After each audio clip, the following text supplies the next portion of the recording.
Lagi ko siyang kinukorek. Kasi sabi ko, Jesus, hindi ko nararamdaman yung eksena natin kasi galit na galit. Siya naman galit na galit sa akin. No? Pero yung totoo lang, yung iniinis ko lang siya. Ayan na, sinabi niya na, inamin niya na. May papapansin lang ako sa kanya.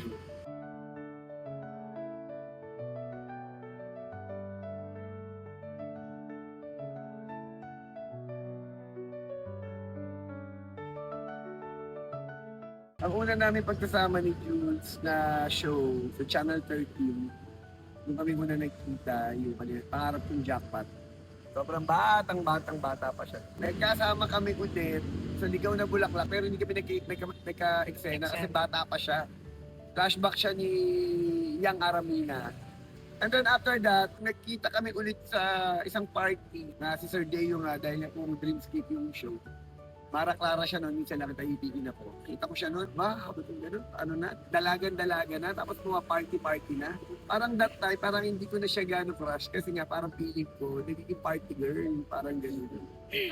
Yun ang tingin ko sa kanya. Tapos hindi ako gano'n pinapansin, ganyan. And then after that, meron kami parehong endorsement report ko.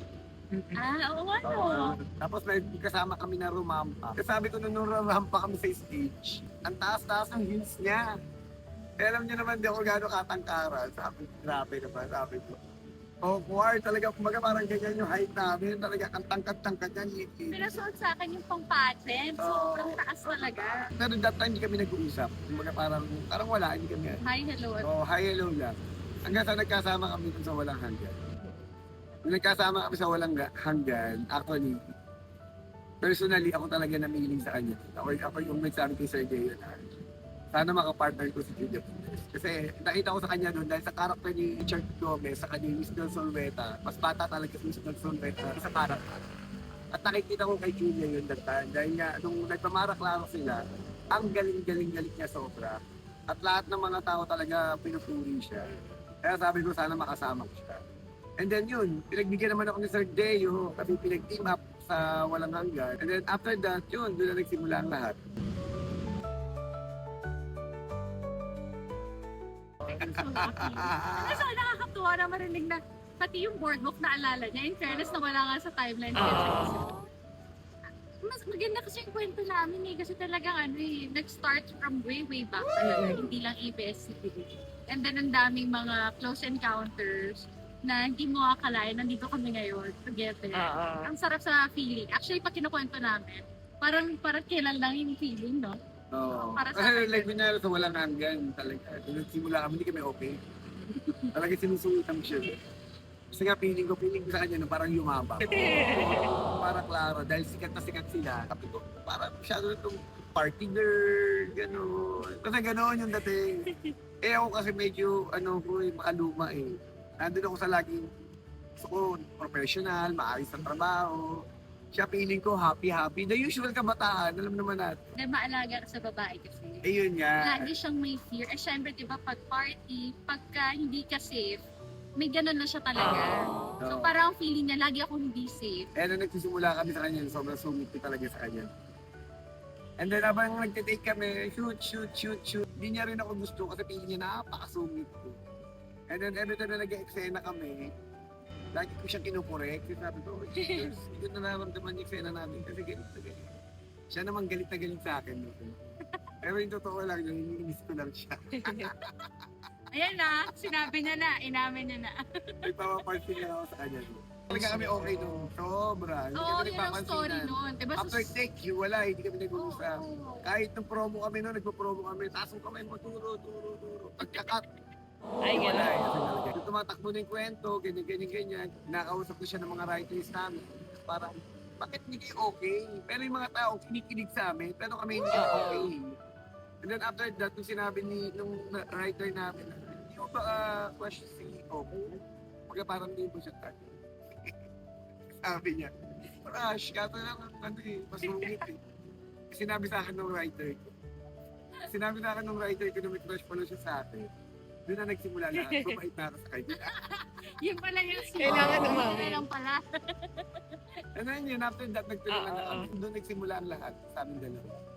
Tuloy mo, ilang taon na? 15 years? 15 na. 15 years na. 15 years na. Technically kasi January nag-start eh. airing pa yun Siyempre, way back, nagtitaping na kami. Ilang months na kami nagtitaping. Siguro sa mga sekreto namin na kung ba't kami tumagal, sabi ko nga, privado kasi kami talaga napaka-private namin as a partner, then bilang tao din. Sabi ko nga, kung ano man yung mga kinukwento na lang namin kasi past na. Alam mo yung masarap na lang balikan. And then ngayon talaga kasi kami as a partner, talagang kami, team. Talagang nagsusuportahan kami, nagtutulungan kami. Ngayon din sa amin naman yun, ganoon din. In all aspect, talaga si Jules lahat na nag-aasikaso sa akin, siya nag-aalaga sa akin.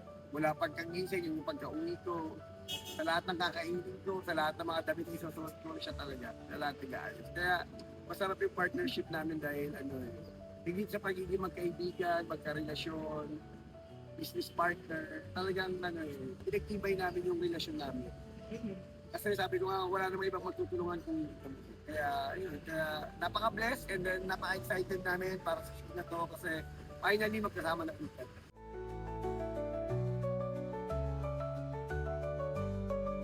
Actually si Jules kasi honestly, like kunyari nung nag-guest siya sa amin sa probinsyano, kabado siya. Huling nagkatrabaho kasi kami, artista lang ako noon, saka bumubulong-bulong sa creative.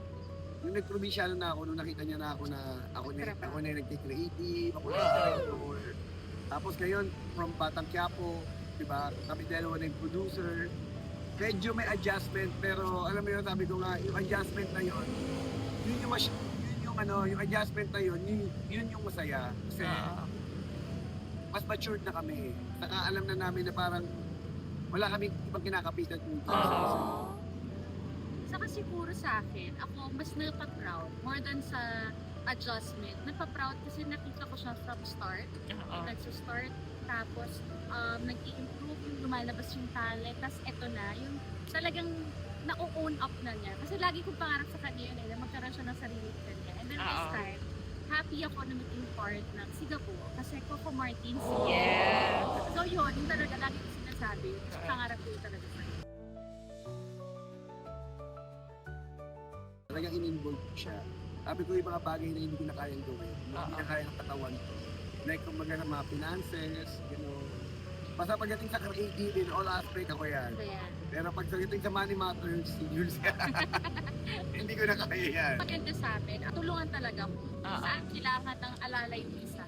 Doon talaga sumusuporta yung bawat isa. So, more than sa partner, talagang mas partner in life yung nangyayari sa amin. Minsan nga pag nag-uusap kami, honestly, hindi lang naman kasi ito yung trabaho namin. Hindi lang naman ito yung ginagawa namin. Pero kami mga small business, minsan, alam mo, umaabot kami sa pagkakataon na magkasama kami. Sobrang aga namin dumating sa mga meetings. Nandun kami sa kotse, mga 1 hour na, minsan nandun na kami sa location, nagkitay na kami sa meeting namin. Nandun kami sa kotse, tutulog. Sabi namin sa sarili na, Sobrang kasi kailangan pa natin itong gawin. Kumbaga, sa dami ng ginagawa namin sa pag-artista, sa production, sa pag-produce. Pero kailangan pa rin namin asikasuhin yung yung mga small business namin. And then wala naman kami ibang makakatulong kung hindi kami dalawa. Kaya talaga sabi ko nga, wala naman nananalo o nagtatagumpay kapag gano'n hindi kinagtyaga. Yun lang talaga ang inaano namin. Sabi ko nga, kailangan lang talaga magsunod kami magtyaga.